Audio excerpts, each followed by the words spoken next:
একটি চিঠি, আর সেই চিঠির একটিমাত্র স্বাক্ষর থমকে দিল পুরো দেশের রাজনীতি।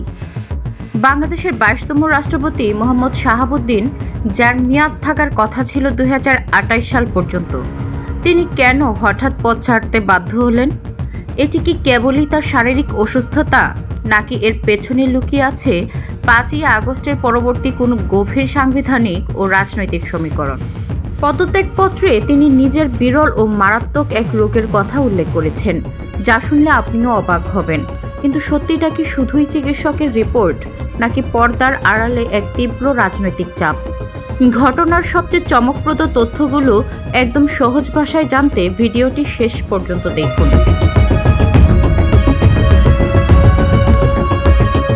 গল্পের সবচেয়ে বড় ধামাকাটাই ঘটে গেল আজ বিকেলে।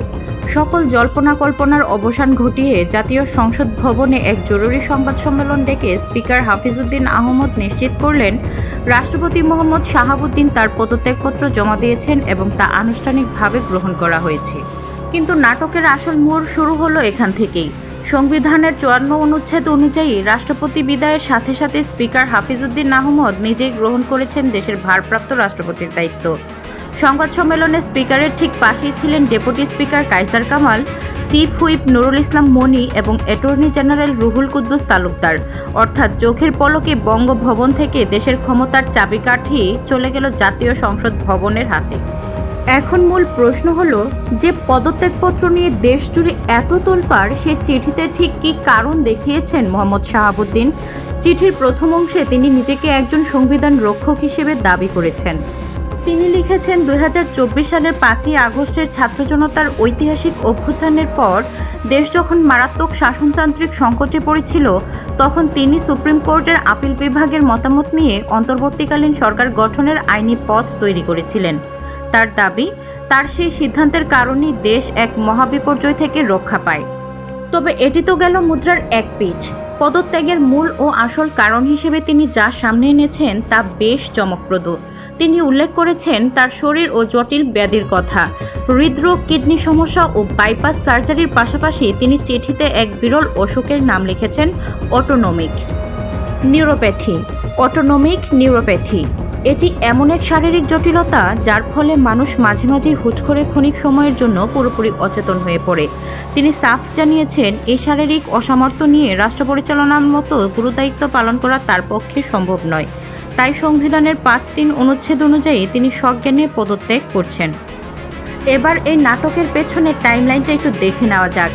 23 সালের 24 এপ্রিল আওয়ামী লীগ সরকারের মনোনয়নে বিনা প্রতিদ্বন্দ্বিতায় 22তম রাষ্ট্রপতি হিসেবে শপথ নিয়েছিলেন মোহাম্মদ শাহাবুদ্দিন।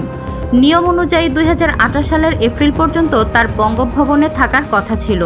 কিন্তু 2024 সালের 5 আগস্ট শেখ হাসিনা সরকারের পতনের পর থেকেই পরিস্থিতি দ্রুত বদলাতে থাকে।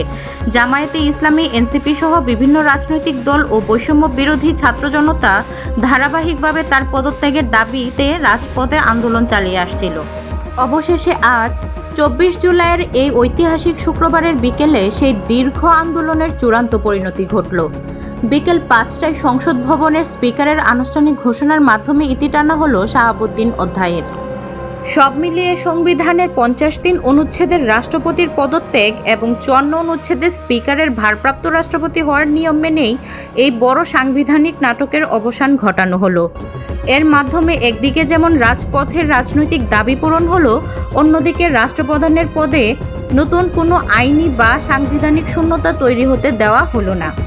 কিন্তু প্রশ্ন থেকেই যায়, মোহাম্মদ শাহাবুদ্দিনের বিদায় এবং স্পিকারের হাতে ক্ষমতার এই নিয়মতান্ত্রিক রূপান্তর কি বাংলাদেশের রাজনৈতিক অঙ্গনে স্থায়ী স্থিতিশীলতা আনবে, নাকি সামনে অপেক্ষা করছে নতুন কোনো রাজনৈতিক সমীকরণ?